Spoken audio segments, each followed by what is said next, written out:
Welcome to the first episode of Season 9 of Popcorn Podcast with Leigh and Tim. Can you believe it, Tim? I can't believe it. Oh Here my we gosh, go. how exciting. We're going to talk the Fabelmans in this episode, as well as all the latest movie and trailer news.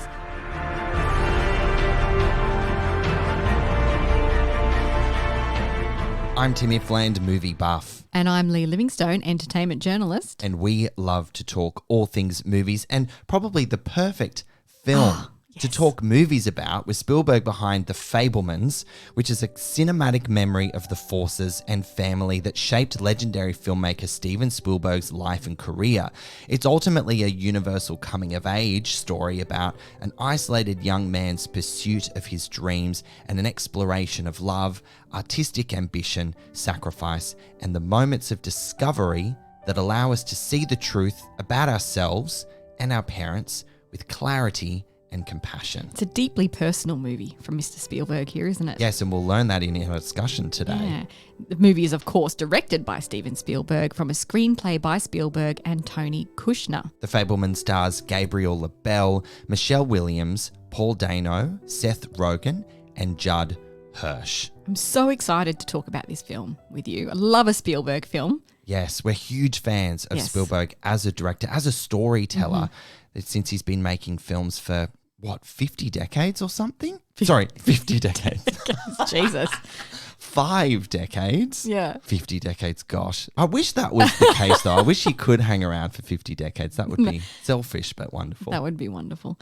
So we were very lucky to see this film at the 85th anniversary of the Ritz Cinemas in Randwick in Sydney. And some of our friends came down from Brisbane to watch it with us. Nic LaBelle from Nick's Flicks Fix and Peter Gray, who's an acclaimed critic. It was great to watch the movie with him. And Spielberg actually introduced the film, virtually, of course, saying, "The Fabelmans is a love letter to my family, but also a love letter to the movies." Yes. And truer words were never spoken. And that held so much more weight behind it, just to build on your point, the fact that we were there celebrating a significant milestone birthday for the Ritz Cinemas in Randwick. 85 years is amazing for a place for people, a hub for people, an escape for people to come and experience storytelling, to experience the wonder of movies.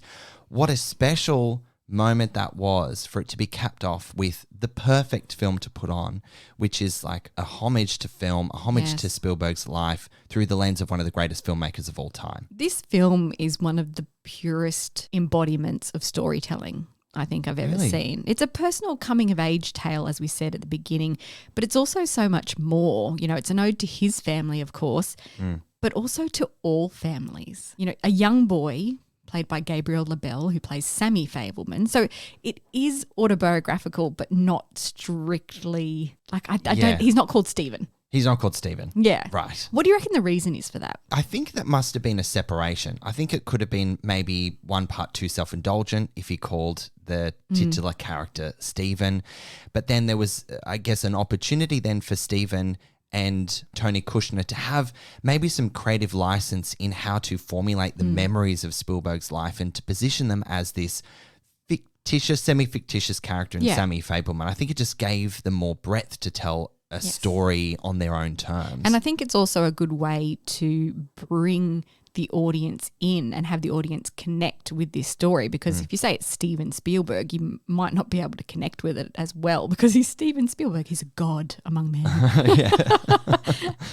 So the story follows this young boy who's first introduced to films and his way of overcoming some nightmares that he has, because he's very young when he sees his first film. Yeah. And the first film is The Greatest Show on Earth. That's right. That's right, yeah. So he's quite traumatized by the train crash scene. And his way of overcoming nightmares about this is through curiosity and recreating and dissecting the scariest scenes to see how it would work. I think that's really fascinating. And then the fun of the creativity of making films takes over and he becomes the family's unofficial documentarian while dealing with the usual challenges of being a teenager in the 1960s and growing up Jewish, a bit different from everyone else. Yeah, I liked the way that we got to experience Spielberg's first love of cinema, because that is always something that you can relate to, that wide eye bushy-tail moment of seeing something that you just can't understand why it's making you feel a certain way, and it set up the trajectory of his life. And then the intuition of his mother, played beautifully by Michelle Williams, which we'll talk about later in the episode, to have that understanding of what her son needed in order to confront his fears, was to take control of that moment through the lens of art and creation. Thank gosh, because now we have this beautiful filmography in Spielberg over many decades based on that moment of intuition. And I think that's such a big part of what we know of Spielberg's personality too. His curiosity, always pushing the boundaries, always wondering how he can do things better. And that's what makes his films so wonderful. Another thing this film explores is how the medium of film can help you see the truth or a different perspective about things. And as we said in the intro to this episode, it shows you the truth with clarity and compassion. There's no judgment behind the lens. It's just showing the truth. Yes. And that is a beautiful thing that we discover in Sammy Fabelman, as the things that he sees and interprets is through that lens. So the camera captures the truth there. There's a bit of a mystery plot in there in terms of one plot line and the truth revealing and unraveling itself through basically just him pointing the camera in certain directions and piecing a story together, which is what Spielberg does as a filmmaker. It's piecing the truth together. And that's what's so great about movies. It's one of the things I love the most about film is you can go in and have your mind expanded. You can see things in a different way. You can learn something new just on what you're seeing. There's a couple of quotes that were said in the film I want to pull out. One in particular: movies are dreams you will never forget. Yeah. Right? How beautiful is that? And I think that is a really nice way of Spielberg of planting the seed that this story about my life is based on my memories. So my dreams, my recollections of things that I will never forget. And then him going through his decades of filmmaking and planting seeds of his life in many characters and such like. But then it's all led him to feel ready and comfortable to tell his story based on his memories and his dreams. Yeah, it's all about legacy. What kind of legacy do you want to leave behind? And this is the film that he was always going to make at some point. Our friend Nic LaBelle, shout out to Nick, wondered aloud as we were leaving the screening whether this film would have the same impact if it wasn't about Steven Spielberg. Do you think it would? I agree with Nick. Right. We will go into the things that I really admire and love about this movie, but that point that Nick made really stuck with me after, because I did leave the film going, gee, I really enjoyed that movie. Gee, it looked good. Gee, the performances were great, etc., etc. Gee, it felt like a Steven Spielberg movie. But did I feel as connected to it? Did I think the story was as captivating and as interesting as I was hoping or expecting it to be based on the life of the greatest filmmaker of all time, or whether you argue that point or not? And when he made that point, I was like, that's a really interesting take, because if it was about a fictitious, fully fictitious Sammy Fabelman and not in the back of our mind knowing that it's about Spielberg, would have people been raving about this movie as much as they are?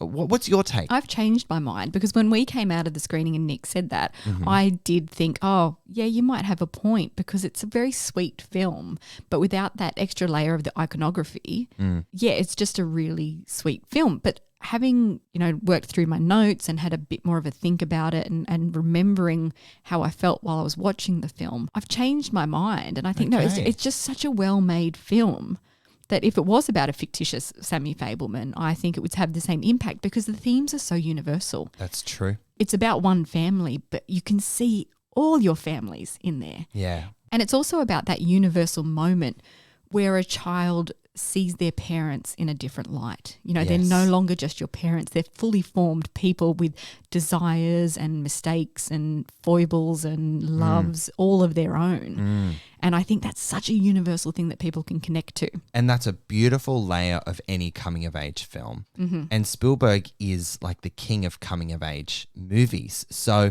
you would expect that the coming-of-age genre was something about his life, that there were big, significant moments in how he perceived and saw the world and those in it differently.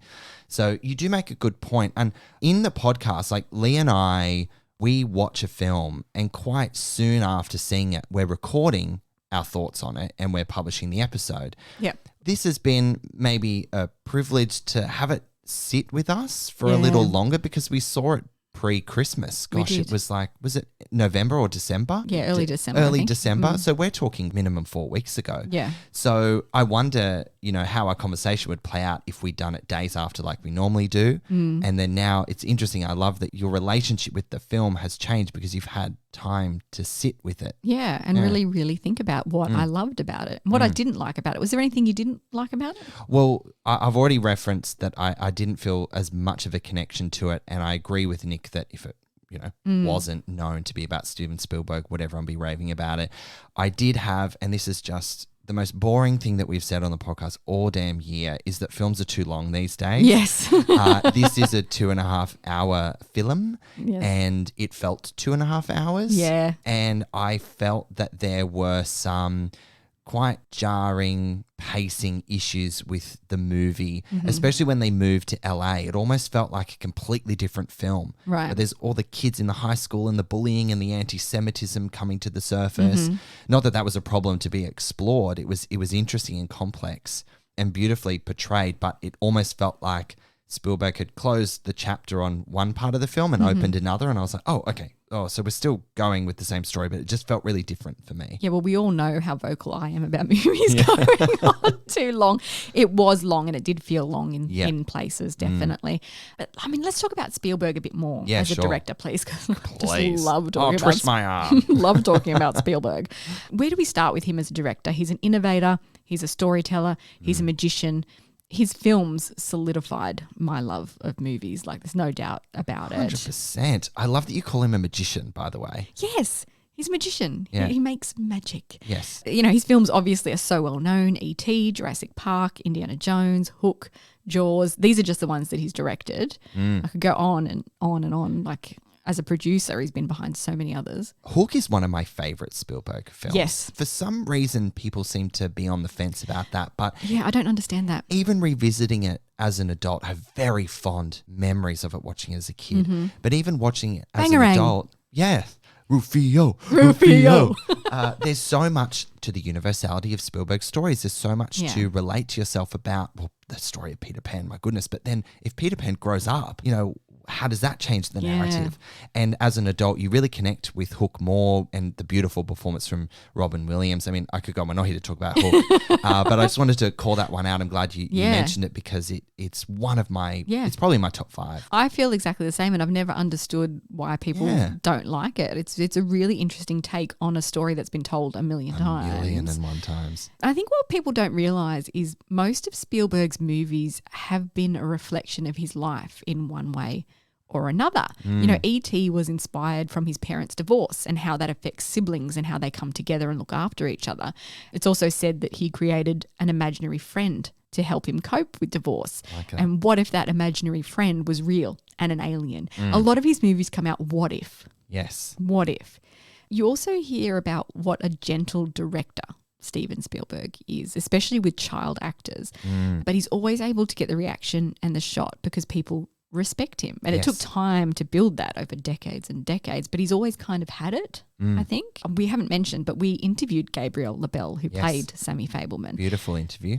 Really, really wonderful interview. And it was wonderful to hear from Gabriel in our interview about what it was like working with Spielberg and his approach to directing when the material was so deeply personal. I mean, there were some extremely emotional days on set, and it was really interesting to hear about those. He's basically directing actors to portray his mother Yes. and his father. And my understanding is that both of them had recently passed in the years leading up to him having the courage and the runway to then put his life to paper with Tony Kushner. So it would have been incredibly cathartic, right? Can you imagine approaching Michelle Williams, Paul Dano, and then also Gabriel LaBelle to, hey, it happened this way, or why don't you think about this? Yeah. What an emotional place to go to, and then to receive that as an actor as well with the respect, but then also trying to bring your own thing to the character's performance. It adds so many wonderful layers to this film, and also what a gift for the actor to be able to have the subject of the film there to ask questions of. Yes. If you needed to. Yeah, his parents had recently died. LaBelle also told us a story about a pivotal scene between him as Sammy and Paul Dano as his father that was playing out on the anniversary of Spielberg's father's death. Yeah.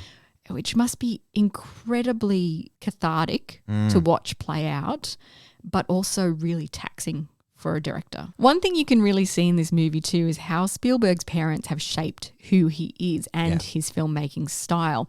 You know, his father was a brilliant computer designer and his mother was a talented artist and musician. And those seemingly polar opposites are what made, firstly, their relationship so complex, but also it's what makes Spielberg one of the best. His curiosity on one hand and drive to push technical boundaries, and then his creative artistry on the other hand. Both of them come together in this perfect mix that just makes Spielberg who he is. Biological marriage of the minds. Yes. You know, because Spielberg has been a maverick in terms of pushing technology and what film can do and present, like technically. But then the beautiful connection with the arts and storytelling is, you know, taken from his mother. The more technical sort of intellect has been taken from his father. So you could really see him in both those people, and it makes sense why he's so damn good. And I think curiosity is a big word. Curiosity is a big thing. He's very curious as a filmmaker, as a person, and that just makes for a better product, don't you think? Yeah, completely agree. Yeah. There's one thing of Spielberg as a director that I admire in him so much, and he films family like no one else. Yeah. And I mean specifically how he blocks actors' dialogue around dinner tables. The conversation in any Spielberg movie, especially family dramas or whatever, E.T., whatever it is, just feels so authentic and real. Like you're sitting at the table with them. And I think that goes back to the fact that he puts so much of himself into his movies. That's it. And this one more than ever. And it takes such an incredible amount of vulnerability to do that. But by sharing something so special and personal, he's connecting with us.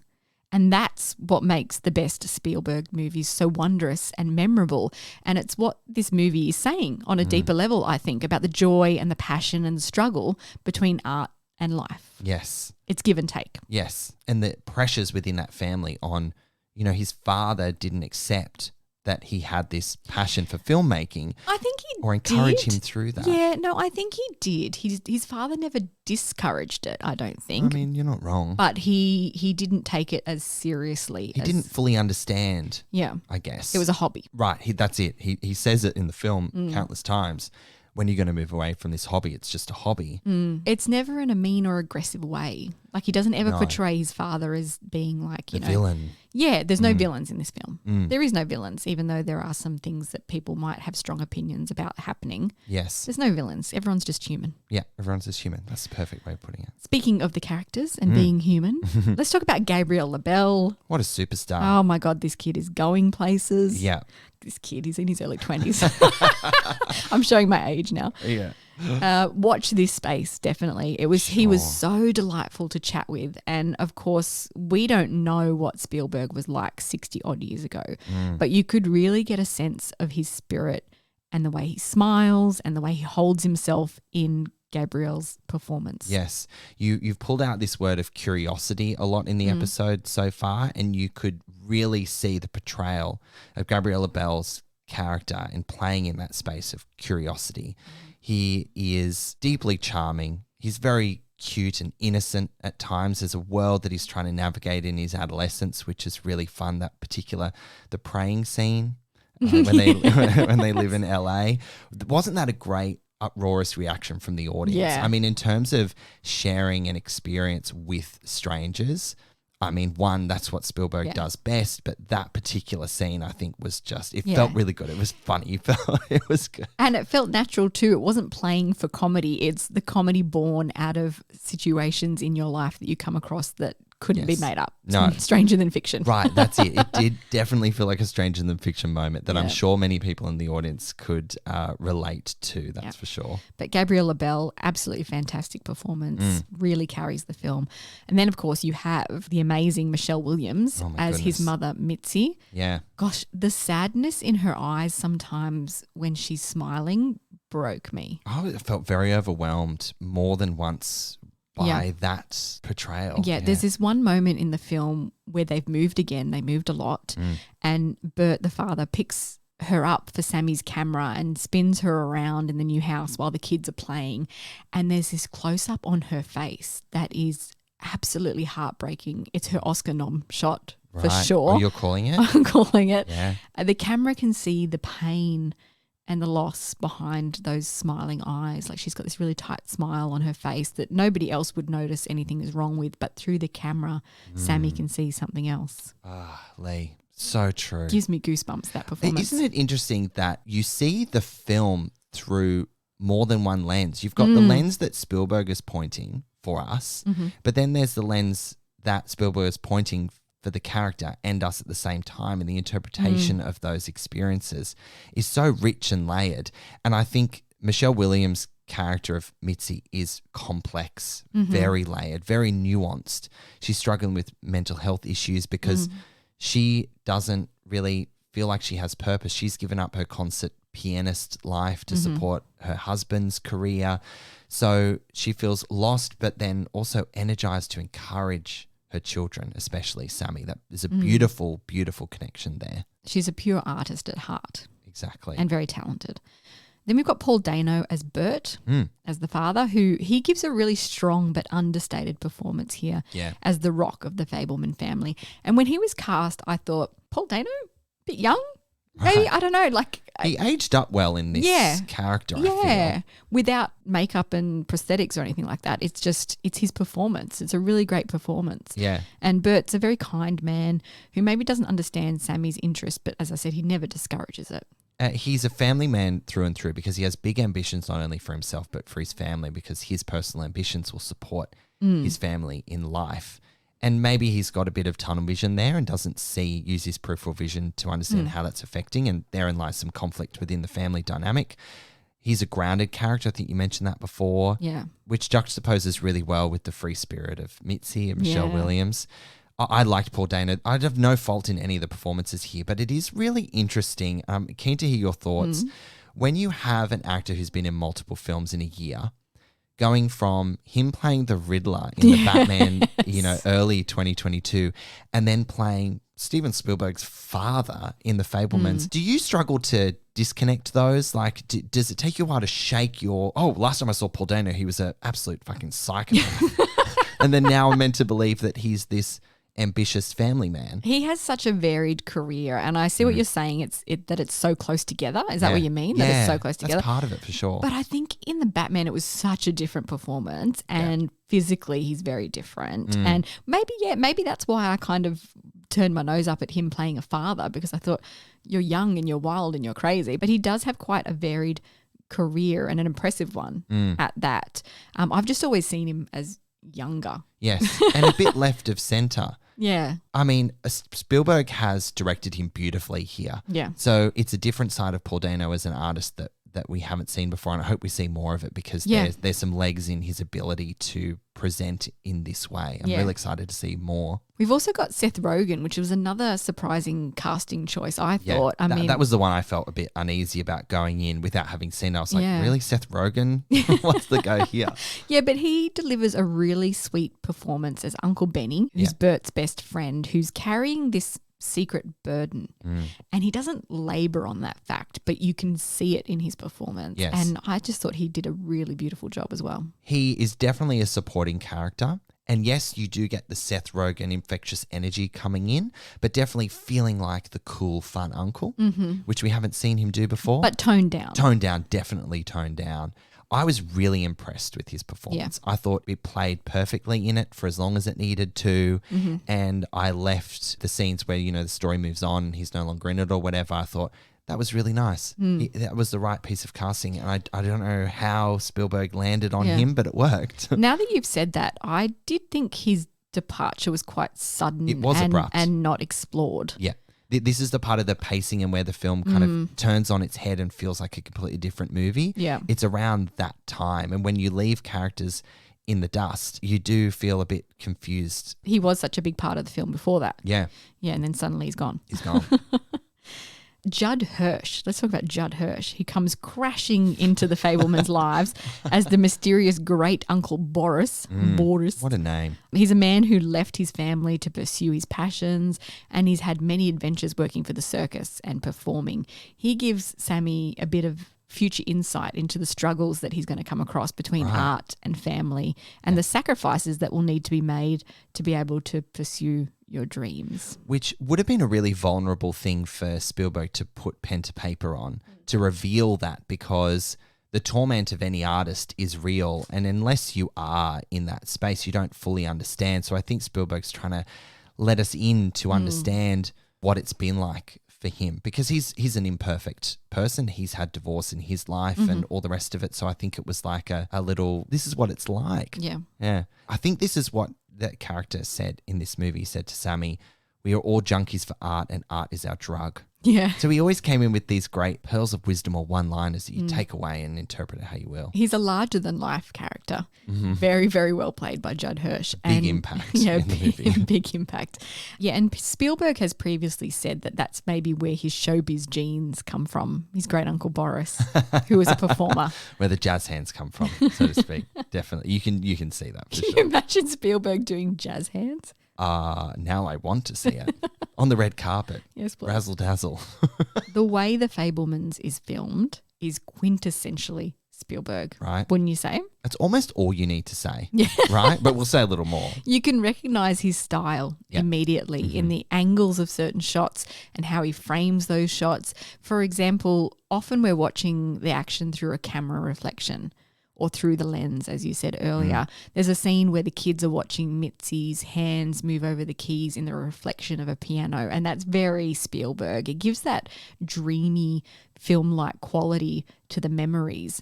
And Spielberg is just a master at evoking the feeling when you were first transported by a magical movie, even if the action is mundane, like somebody just playing the piano or keys or, whatever else, Sammy was editing some film or something like that.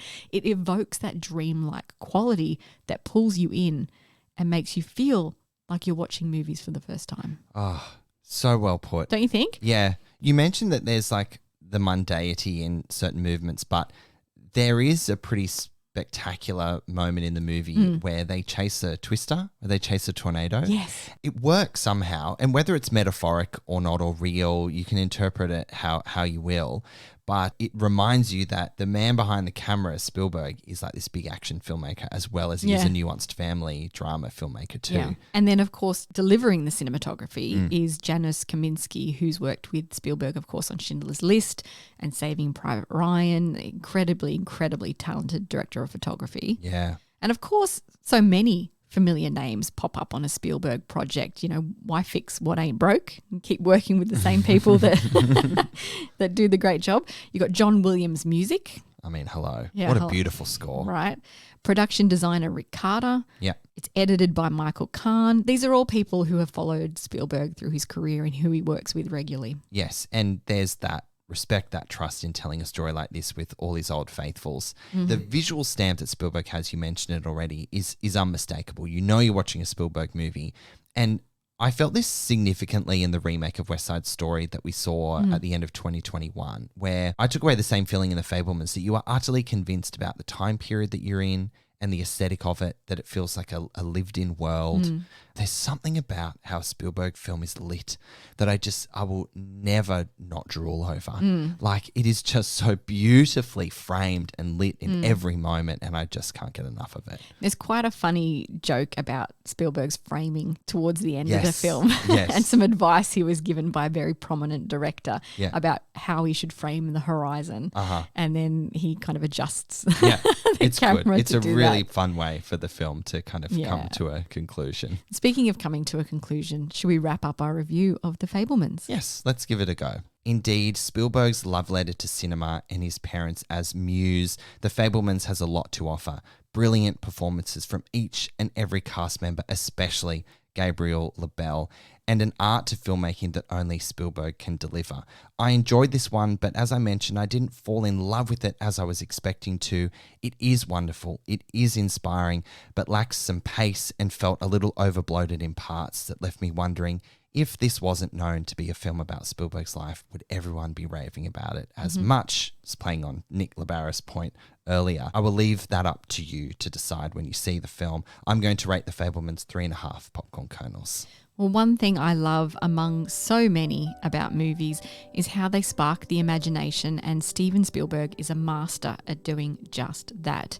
In The Fabelmans, he invites us into the moments that sparked his imagination and shares in that feeling and magic with us. He's right there with us, which is what makes The Fabelmans more than an origin story about one of the world's greatest filmmakers or a coming-of-age story of one boy and a family.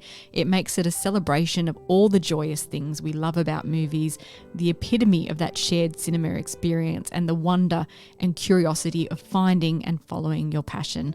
I'm going to give The Fabelmans 4 popcorn kernels out of 5. I love that wrap-up, Leigh. Thank you. Well, before we move on to news and trailers, don't forget to listen to Popcorn Podcast's interview with the Fabelman star Gabriel LaBelle, available on all good podcast platforms right now. The young actor shares some beautiful stories about working with Spielberg on his first big starring role and how playing Sammy Fabelman, aka Steven Spielberg, has changed his life. The Fabelmans is in Australian cinemas from January 5. Leigh, before we kick off the first news segment for Season 9 and 2023, let's have a quick chat about some films we saw over the holiday break that we didn't get a chance to sit down and review in detail. One of the biggest ones I saw was I Want to Dance with Somebody, which is the Whitney Houston biopic from the filmmakers behind Bohemian Rhapsody, and it stars Naomi Ackie as Whitney Houston. We talked about this a little bit. It's a very joyous celebration of her work and her life, but I don't think it's an accurate depiction. It shies away from a lot of the darker aspects of, that touches on the drug abuse, but not really. Right. It touches on the domestic abuse, but not really. And I think in doing that, it really does a disservice to Whitney Houston because it doesn't tell the darker sides of her life. I think they don't want to tarnish her reputation too much. Yeah. But in doing that, it does a disservice to a woman in general. Yes. I'm not surprised with the team behind Bohemian Rhapsody that it glazes over the gritty stuff. Not that you want a film that's just like dark and, desperate, but her life was very complex and ultimately sad, as well as celebratory and something to really revel in. And I think it plays into the problem that the movie is addressing, that she was being pushed and prodded into this certain image, this certain public image. Yeah.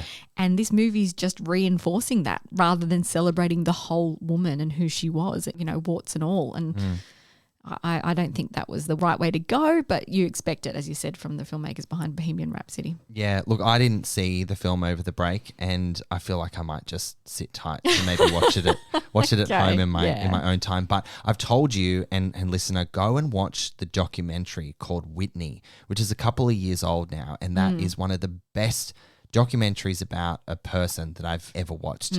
If you lack the insight into her life for real, go and watch the documentary because you will get a really interesting and ultimately devastating take on who Whitney Houston was. You saw Lyle Crocodile over the break. How did you enjoy that? Look, I enjoyed it way more than I expected to. Like, seriously, we had a wonderful time. I went with my husband Josh and our 2 nephews Lockie and Bo, and we went on Boxing Day, which is an Aussie tradition. Yes. It's like the day of the year. It's the biggest sort of releases after the holiday Christmas lunch, and you go to see a movie the next day to digest the Christmas ham and pork and turkey and such like. It was really lovely and fun. Yeah. It was family entertainment. Javier Bardem, I mentioned this to you when we caught up recently. He is just having the bloody time of his life as his character. It's universal. It's a coming of age. It's just really sweet. And it's really worth seeing. Take your kids to see it. There were a few Netflix releases too, which we'll just briefly touch on. Matilda the Musical, Glass Onion, A Knives Out Mystery, and Blonde, which is getting a lot of clapback from people. Yes. Well, let's start with Matilda the Musical. I really loved the film. Yeah. I thought it was so much fun. It was just a beautiful adaptation of Tim Minchin's Broadway hit. Can Tim Minchin ever do any wrong? No, he is unstoppable and he must be protected at all costs. And Emma Thompson is fantastic as Miss Trunchbull. Yeah. I mean, the film back in the 90s is iconic. So it was hard to top that, but because it came from the angle of being adapted from a musical, it finds its own and it really stands up next to the Broadway and West End production. I highly encourage you to sit down and watch it with your kids. I did see it on Broadway when I was in New York. Amazing. I saw it on the West End. Yes. Yeah. And I had Gemma Arterton sit in front of me. She was a Bond girl in Quantum of Solace. Yes. She was also in The King's Man. Big fan of her. Yep. And I watched Matilda with her. Whatever. A Glass Onion and Knives Out mystery returns to Ryan Johnson's world of serial mystery, I guess you call it. Yeah. It's not a sequel, but it does star Daniel Craig as Benoit Blanc. What did you think of that one? Look, I've been very vocal on my hate of Knives Out. I loved it. I thought it was one of the most overrated, overbloated, messy films of recent memory. And I can still remember the feeling of when it got nominated for original screenplay at the Oscars. I was like, how the fuck did this happen? I'm wondering how the fuck you didn't like it. Oh, look, We've honestly, discussed this. We have. And I haven't rewatched it since I saw it in the movies because I just don't want to. And I don't want to like it all of a sudden. I don't know. Maybe I was in a weird headspace that day because I literally feel like the only person on planet Earth who didn't like it even a little bit. So did you like this one more? I loved it. I know, it's so bizarre. I went in basically flatlined with my expectation because I thought, oh God, this is just going to be a job's worth. But I had so much fun watching this movie. What did you think of it? I did enjoy it. I don't think it was better than the first one. I still loved the twist in the first one better.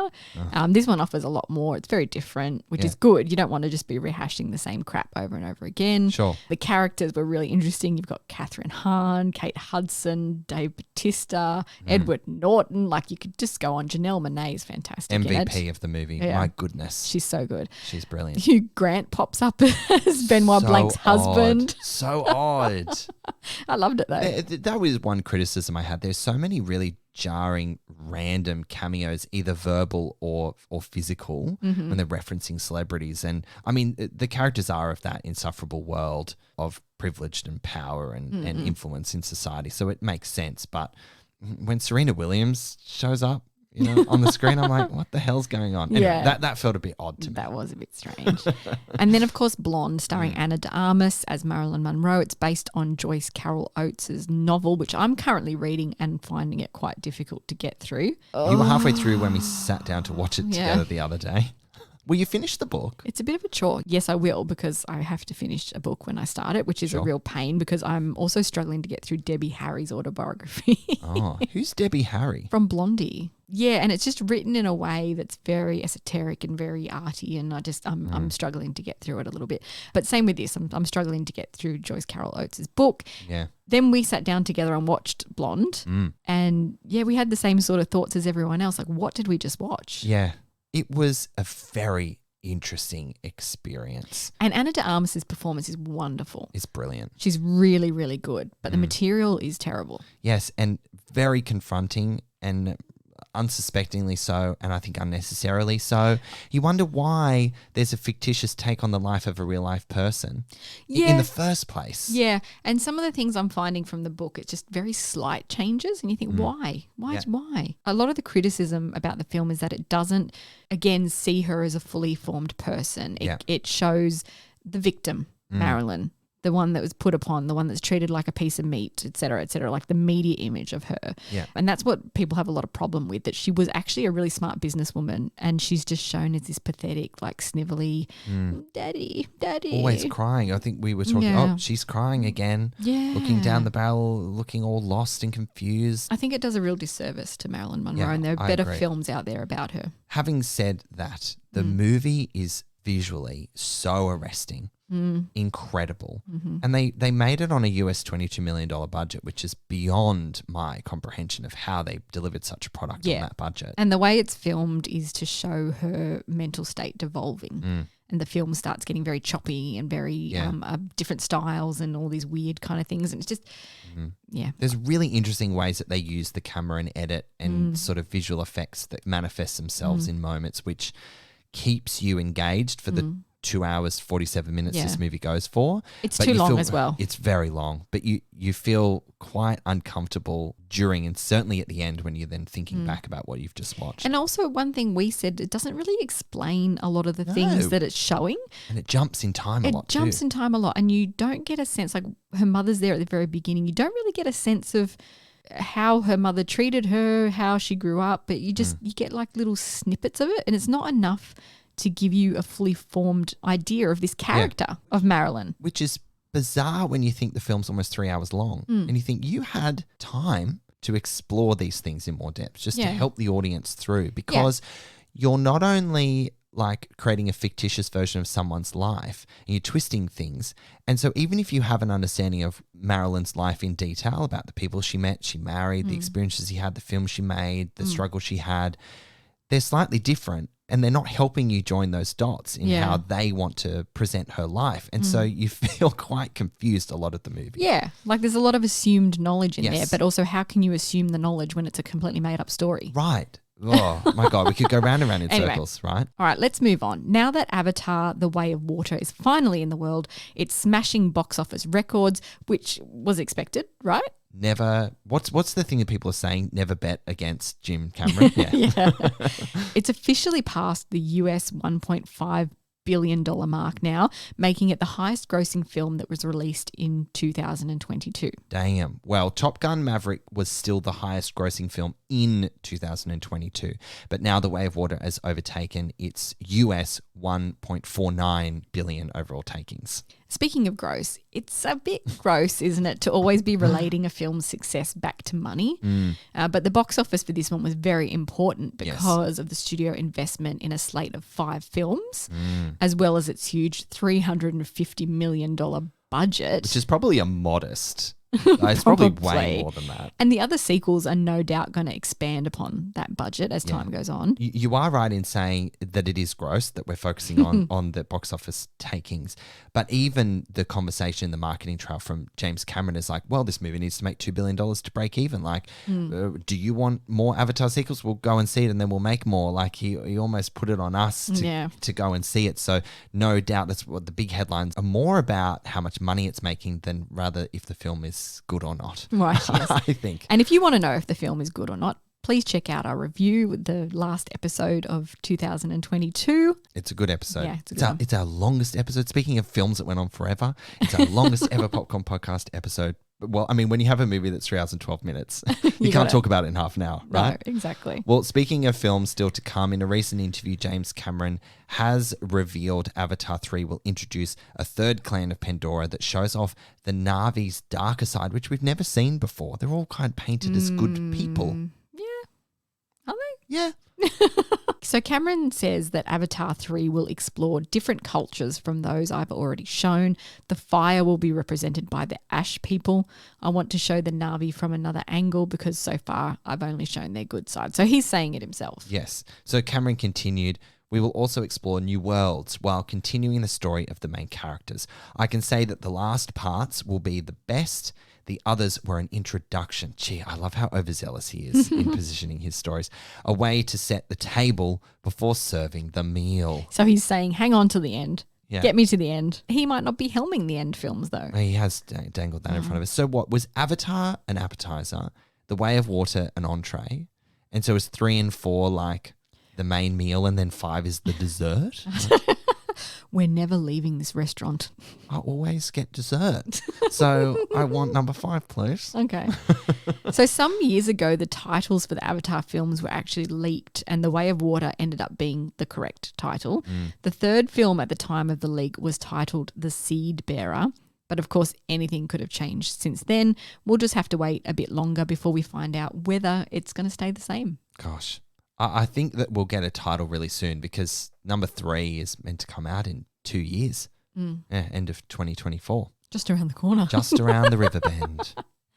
So we got a really fun teaser trailer this week for Renfield, directed by Chris McKay, who has brought us the Lego Batman movie and the Tomorrow War on Prime Video recently. It revealed a first look at Nicholas Hoult as Dracula's henchman, plus a first look at the one and only Nic Cage as Dracula himself. The film is a present-day comedy about Dracula's aforementioned henchman Renfield as he falls in love with a traffic cop played by Awkwafina, and he seeks to extricate himself from the tyranny of his blood-sucking boss. It's like Horrible Bosses with supernatural twist. Right, there it is. There's the headline. So is this casting of Nic Cage the best thing since Nic Cage played Nic Cage in The Unbearable Weight of Massive Talent? I think so. I can't wait to see him play Dracula. I think he'll be delightfully over the top and campy. Oh, God. Yeah, it's going to be good. We did get a flavour of what he's going to bring to the character in the trailer, and I just...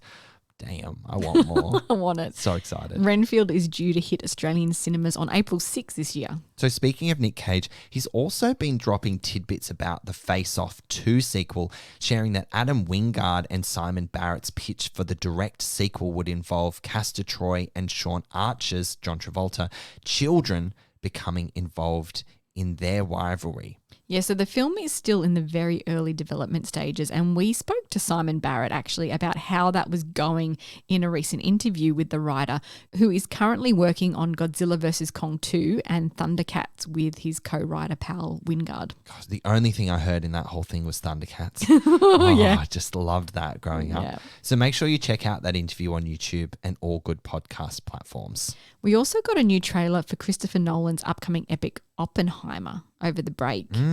So the film tells the story of American scientist J. Robert Oppenheimer and his role in the development of the atomic bomb, and is slated for a July 2023 release here in Australia. Yeah, the film has an incredible all-star cast with Cillian Murphy, Emily Blunt, Matt Damon, Robert Downey Jr., Florence Pugh, Josh Hartnett, Rami Malek, Kenneth Branagh, blah, blah, blah, blah, blah, blah. He certainly knows how to reel them in, right? Yeah, he does. So this trailer showcases the tension and intensity of Nolan's films, as well as a compelling visual feast. What did you think of the trailer? It delivered what I expected it Yeah. to deliver. A lot of tension over mankind's quest for progress and whether we're going to also be our own demise in that. Yes. That's what the film's going to play on a lot, I think, is the responsibility. Yeah, and the aftermath. Yeah. The philosophy behind Yes. your decisions in humankind, the ethics of it all. Yeah. But somehow looking like an incredible visual masterpiece. What kind of Christopher Nolan twist is it going to have on it, though? Well, Do you know what I mean? But Like it's a real time story. They travel back in time and they stop the atomic bomb, and there was no it ended World War II, right? Well, it's an interesting trailer, star-studded cast. Can't wait to see it. Wonder how long the movie will be, though. Oh my God. They haven't announced that, have they? I don't think so. I'm going to call minimum 2.5 hours. Is this a thing now? It is. We're living and breathing it right now. Goodness gracious me. Can I borrow a Nolan time travel machine to go back to when movies were an hour and a half long? They'll sell it at the candy Or bar. just less than 2 hours, please? Yeah, gosh. Oh, dear. Oh, dear. Well, Leigh, that about wraps it up for our first episode of Season 9, the first episode of 2023. It's good to be back. Thanks for listening. How do you feel? We're back. We're We're back, back. baby. We're getting Doug back. That's my best Ed Helms / Hangover impression. You love saying that one. You love saying that one. Well, we covered off Steven Spielberg's The Fabelmans, starring Gabriel LaBelle, and don't forget you can catch our interview with him on all good podcast platforms. As always, guys, Thank you so much for listening. we'll catch you next time. We are now on YouTube, guys, where you will find our latest celebrity video interviews. Simply search Popcorn Podcast with Leigh and Tim and make sure you subscribe so you don't miss a single one.